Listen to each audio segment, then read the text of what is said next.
2020년 12월 10일 목요일 오늘의 말씀을 함께 나누도록 하겠습니다. 오늘 말씀의 제목은 에돔을 심판하시는 하나님입니다. 본문 말씀은 에스겔 25장 12절부터 14절까지 말씀입니다. 읽겠습니다. 주 여호와께서 이같이 말씀하셨느니라. 에돔이 유다 족속을 쳐서 원수를 갚았고 원수를 갚음으로 심히 범죄하였도다. 그러므로 주 여호와께서 이같이 말씀하셨느니라. 내가 내 손을 에돔 위에 펴서 사람과 짐승을 그 가운데에서 끊어 대만에서부터 황폐하게 하리니 드단까지 칼에 엎드려지리라.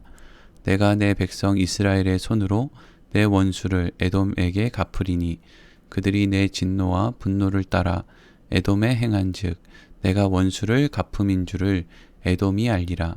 주 여호와의 말씀이니라. 아멘. 오늘 본문의 말씀은 남유다를 향한 심판을 말씀하신 하나님께서 암몬과 모압에 이어 에돔에 대한 심판을 말씀하시는 기록을 하고 있습니다. 에돔은 야곱의 쌍둥이 형이었던 에서의 후손들이 세운 족속이었기 때문에 에돔은 암몬과 모압보다도 사실 이스라엘 백성들과 더 가까운 사이였습니다. 그런데 이렇게 이스라엘과 가까운 형제와 같은 민족이었던 에돔이 어떠한 잘못을 행하였기에 하나님께서는 에돔에 대한 심판을 선포하시는 것일까요? 오늘 말씀을 통해서 그들이 행한 잘못과 또 그들이 그러한 잘못된 행동을 하게 된 동기에 대해서 함께 생각해 보도록 하겠습니다. 오늘 본문 말씀 12절입니다. 주 여호와께서 이같이 말씀하셨느니라. 에돔이 유다 족속을 쳐서 원수를 갚았고 원수를 갚음으로 심히 범죄하였도다. 아멘.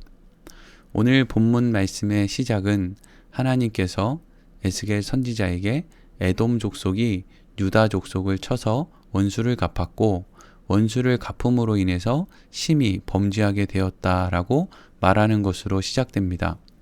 왜 에돔 사람들은 유다 족속을 원수로 생각했을까요? 그리고 그들이 유다 족속에게 원수를 갚기 위해서 행한 일은 무엇일까요? 먼저 에돔 족속이 유다 족속에게 원수를 갚았던 역사적인 기록을 살펴보도록 하겠습니다. 에돔은 역사적으로 유다 족속을 향해서 크게 두 번의 원수를 갚는 것과 같은 일을 행합니다. 첫 번째는 성경 기록의 역대하 28장 17절의 기록입니다. 제가 읽겠습니다. 역대하 28장 17절입니다. 이는 에돔 사람들이 와서 유다를 치고 그의 백성을 사로잡았음이며. 아멘. 남유다의 12대 왕이었던 아하스 왕 때 우상을 섬기며 악행을 저질렀던 남유다를 북이스라엘과 아람의 연합군이 공격을 하는 일이 있었는데 그때 그들의 공격에 의해서 약해져 있던 유다를 에돔 사람들이 다시 공격을 했고 그래서 유다 족속의 땅을 빼앗고 약탈을 행하는 일을 에돔 사람들이 했다는 것입니다. 이것이 에돔 사람들이 유다를 향해서 원수를 갚은 첫 번째 기록입니다. 그리고 두 번째 성경의 기록은 열왕기하 25장 3절에서 7절까지 말씀을 통해서 볼 수 있는데 바벨론에 의해서 예루살렘이 완전히 멸망을 당하고 예루살렘 성을 떠나 백성들이 도망을 치게 되는데 이때 에돔 사람들은 바벨론 군대로부터 도망치는 유다의 백성들을 도운 것이 아니라 오히려 붙잡아 바벨론 군대에 데리고 가는 악행을 저질렀습니다. 이러한 일들로 인해서 하나님께서는 선지자 오바댜를 통해서 이렇게 말씀하셨습니다. 오바댜 1장 11절 말씀입니다. 내가 멀리 섰던 날 곧 이방인이 그 재물을 빼앗아 가며 외국인이 그 성문에 들어가서 예루살렘을 얻기 위하여 제비 뽑던 날에 너도 그들 중 한 사람 같았느니라. 아멘.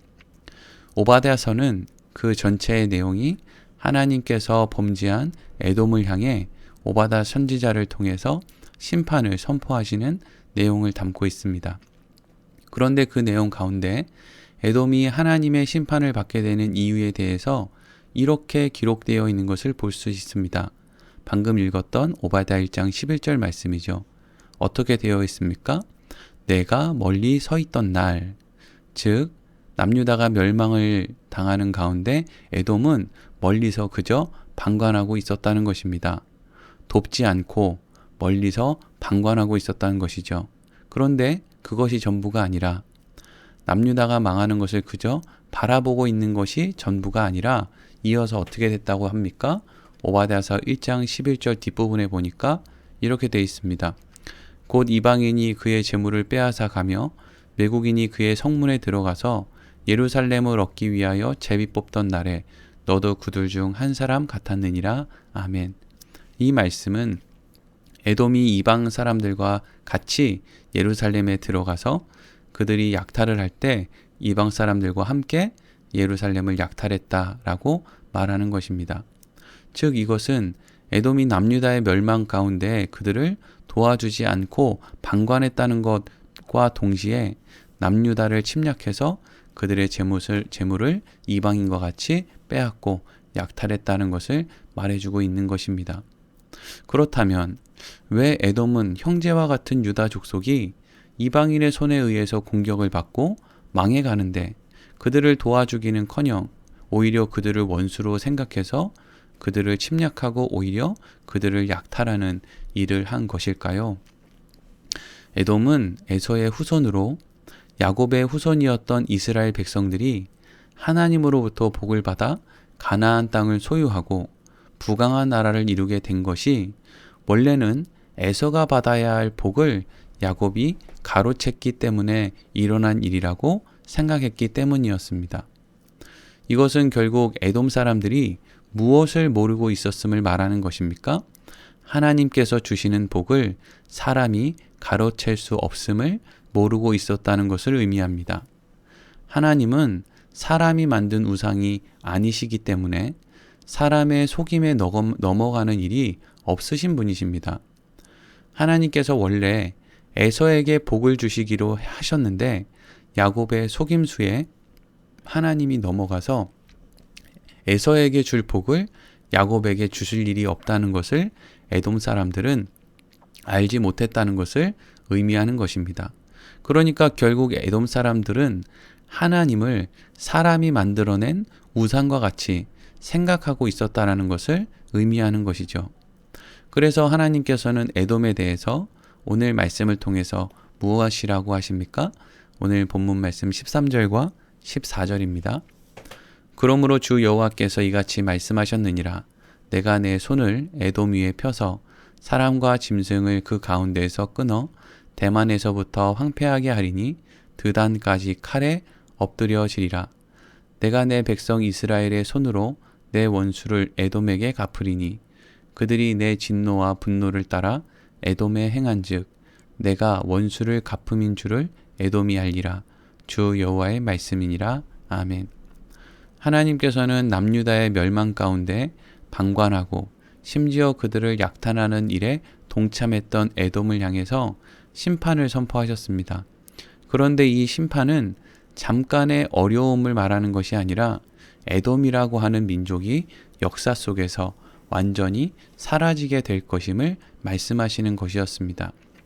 그리고 에돔에 대해서 심판을 선포하시는 하나님께서 중요한 말씀을 하시는데 그것이 방금 읽었던 14절에 기록되어 있는 내가 내 백성 이스라엘의 손으로 내 원수를 에돔에게 갚으리니 라고 하신 말씀입니다. 하나님께서는 에돔을 어떤 방법으로 심판하시겠다고 말씀하십니까? 이스라엘의 손으로 에돔에게 원수를 갚을 것이다 라고 말씀하셨습니다.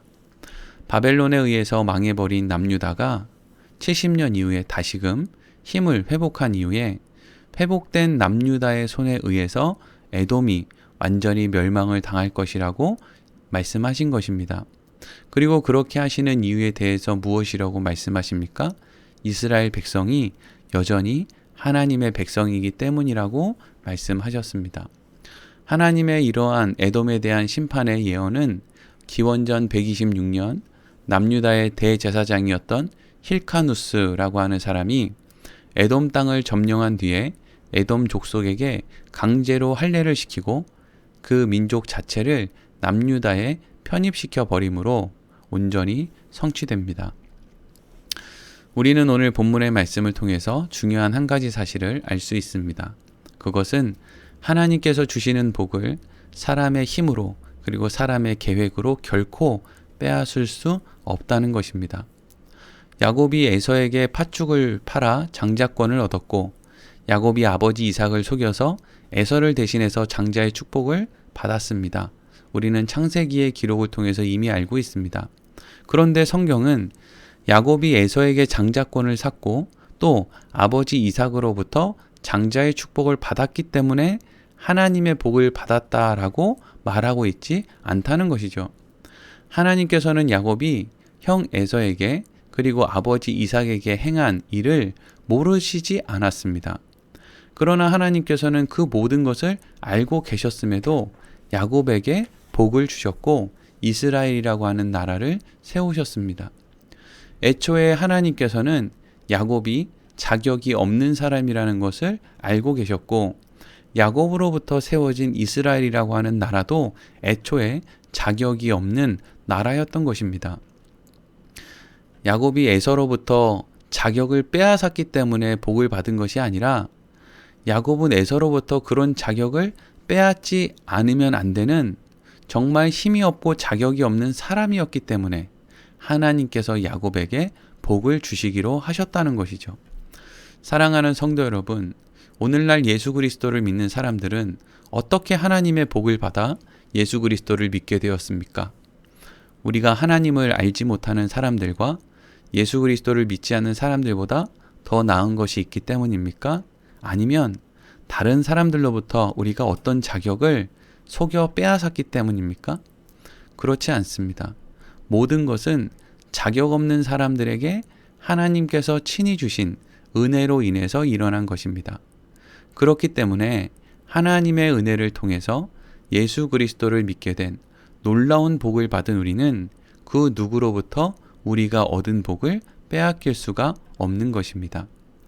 하나님으로부터 누구도 빼앗아갈 수 없는 복을 받은 우리들은 우리가 그러한 복 위에 서 있음을 늘 기억해야 할 것이고 또 그것을 기억하고 있다면 우리는 늘 그 은혜에 대한 감사와 그 은혜에 걸맞는 넉넉하고 평안한 삶을 살아가는 것이 마땅할 것입니다. 오늘 말씀 이렇게 마치겠습니다.